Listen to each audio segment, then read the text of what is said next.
cookie show. It's had a lot of fun. We work really hard in our business, and we put in the hours, but we also have a lot of fun. So we share that, and we share on social media, and we share with our friends, and we talk about it.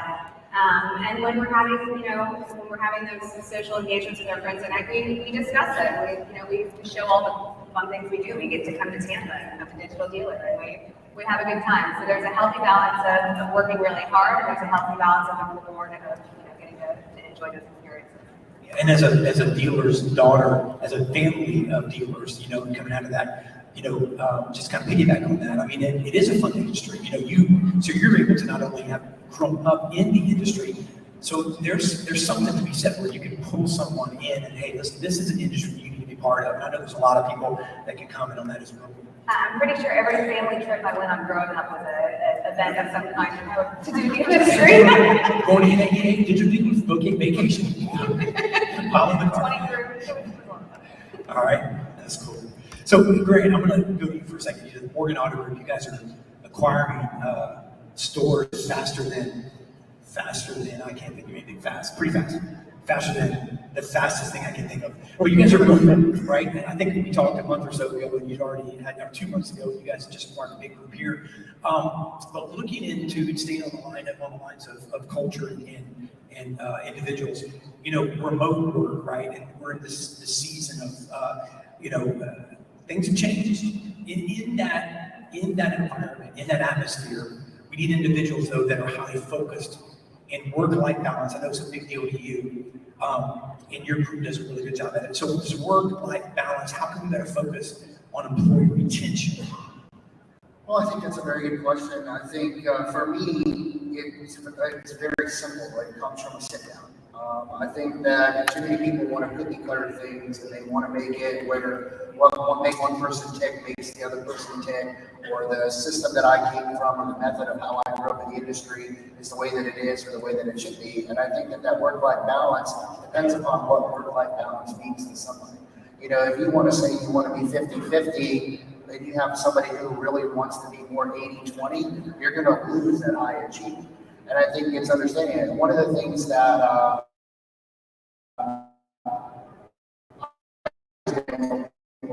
having a big blessing to be involved in this vision that is Morgan Auto Group is I ask people, what do you want? And my goal is that you learn how to do your job better, you have more fun at work, and you work less than you have to. Because I think our industry is an industry built upon the number of hours that you work in a day equates to what you got done in a day.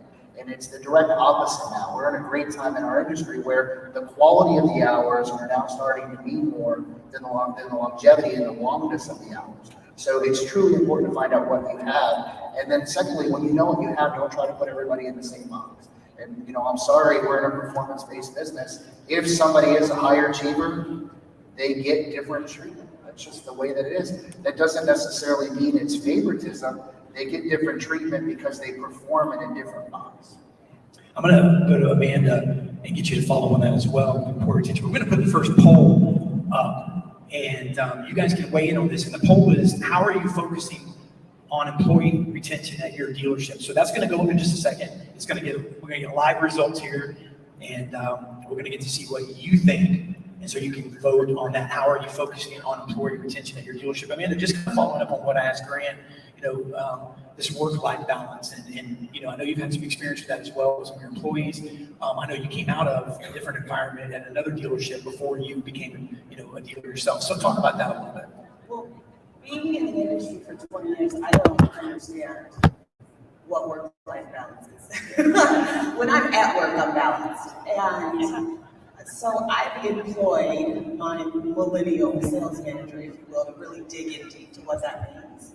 And when we're doing hiring, we ask our hirees, what does work-life balance look like to you? Because it looks different for everyone. And for me to assume that everyone wants to work how I work is not a fair assumption.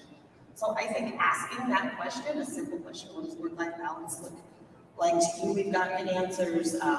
If I can work 9 to 5 Monday through Friday, that would be great, so I can spend the weekends with my family. If I can work 4 10s, that would be great. Someone said if I can work 3 12s, okay, I don't know if this is the place for you, but I get it. Thanks for letting me know. So asking the questions so you can meet them where they are. That's good. Some of the answers that are coming in so far, this poll's live, so it's changing. We're watching a horse race here on the results. But flexible work schedules is in the lead. And second, you guys can see they're changing pay plans, remote work, no changes. I saw spiffs down there at the bottom. So does somebody, before we change subjects, does somebody have some comments on that? You guys want to weigh in on this topic? Maybe something you're doing at your dealership, anybody? Or on any of the answers? I think in the interview process, you have to understand the short-term desires, but the long-term desires also. And I talk to a lot of people that maybe it starts as a job, but my real career path is some other place. So I talk about what their aspirations are work-wise and also income. I think a lot of people make a mistake of hiring out of the income ranges that may be realistic for a certain position. Now, obviously, sales can be somewhat limitless depending on how well you do. But I think that's very important that you satisfy the work desires, but also that they have the opportunity to achieve the financial desires. That's good. And you guys can put the poll so far, the results up. It's pretty good. It stayed pretty much the same trajectory, but you'll see the final results to this point. So let's shift gears. I want to get into some other topics here, and we can come back if anybody has anything to say to this. But I want to go to Rick, and so we're going to shift gears like if I were in sixth gear and just drop it down to third. You know what I mean? That's not a good thing, but we're gonna shift those types of gears and gonna go to used cars. that's what we're driving, I guess. Yeah, I guess that's true. All right, so companies such as Carvana, Vroom, CarMax, right?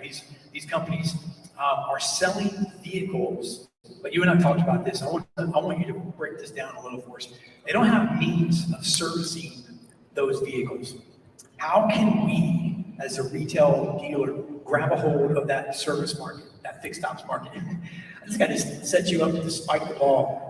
No, you just hit something that's literally all I've been thinking about, I think, for the past 2 years, really, is Carvana with marketing and selling cars, and you're seeing these cars being delivered and are in city now, but they don't have anywhere to take them to get them serviced.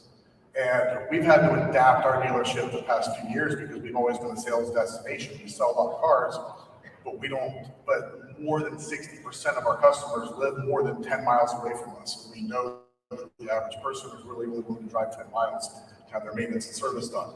So we have to do a better job at making sure that those vehicles we sell within 10 miles, we're really getting our arms around them. We have a good loyalty and maintenance program in effect, and we're getting them back in and doing that the right way, but also look beyond that from a marketing standpoint, is looking at the CarMax and the Carvana and the Vroom customers and making sure that they know that we want to service their vehicle also. We also know it's proven in our industry that once somebody comes to your service department 6 times in a row, there's a 6-time greater chance they're going to buy their next car from you, because that trust is being established. So I think that's something that is real high up on the radar. That's because we think about what's going to happen in the next year or two. We're going to have an economic shift. We're going to feel some of the turbulence. There's still going to be supply chain issues on the new side. So used cars is where there's a lot of opportunity also. And if we can continue to grow that and play in the right segment of the market, I think there's a way to compete with them and do even better. Yeah, thank you. And I want you to also, this next question, I'm going to start with Matt Lewis. Matt, you have 4 stores and you're in Arkansas. And then I want Rick to comment on this. And any of you guys can comment on this, but I want to specifically direct it to Matt and Rick first. But used cars, right? I mean, they're worth more than ever now. I think cars in general, right? Vehicles are holding their value, and dealers as well as consumers, maybe not as much as we think they are, but consumers are aware of this. And so here's my question. Are you focused on selling as many pre-owned as possible, or are you trying to focus on maybe an inventory game? So talk about that a little bit, because I hear dealers, and I want to know which way is the right way. And that's a great question. It's a topic you can sit in any room with any dealers, and the topic of inventory is going to come up. Whether it be new inventory or pre-owned inventory, and it's usually where are you getting it from? Over the past couple of years, for sure, we have continued to shift and pivot depending upon what the availability on new has been. Now, I'm sure like a lot of dealers in this room, once the new inventory started coming down, you started pivoting more towards used. We pivoted towards used, but then we also took a second pivot. And that was within the used of over 100,000-mile used vehicles. Over the past 12 months, 55% of our sales have been over 100,000-mile vehicles. Now that scares some of y'all in here. I can see it on your face. But let me tell you this, the opportunity is huge right there, and it's been a gold mine for us. Over the past couple of years, our used sales have been higher than they've ever been.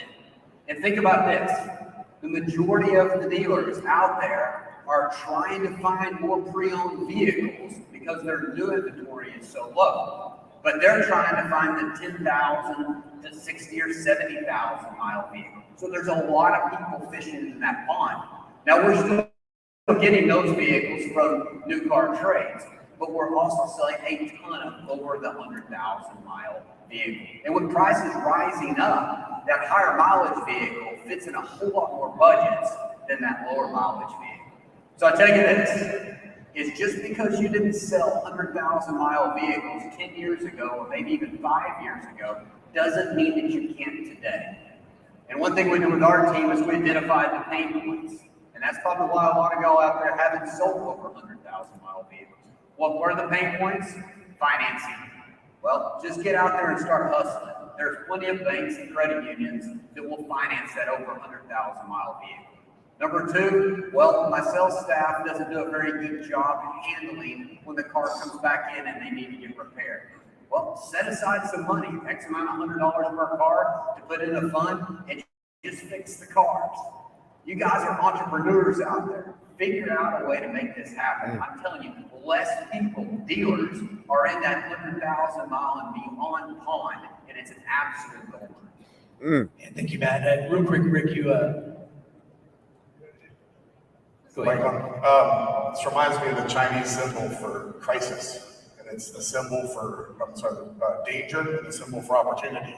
And we've been going through a crisis, and I love what I just heard, finding opportunity in a new segment, new area.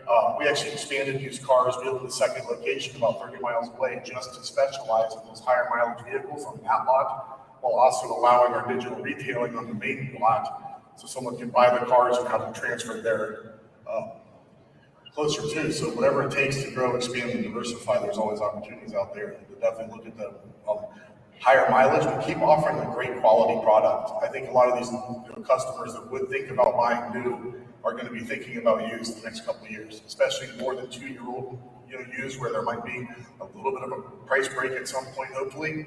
The more expensive, the bigger volatility it's going to be in. It's a $70,000 truck, like you mentioned. And all of a sudden, the supply chain gets fixed on the new side, and there's a rebate that comes out. It's going to hurt that market bad. But to look at stuff that's a few years old, make sure they're high quality, and buy and sell within a 30-day market, because they won't depreciate enough in 30 days to really get caught in the ringer, and you can keep growing the volume. Just like you mentioned, we've had to supplement our loss of new inventory and make it up and used. We just don't have an option. Yes, that's good. We're going to put a poll. I'm going to ask Brett a question here in a second. I want to ask you about leadership, Brett, and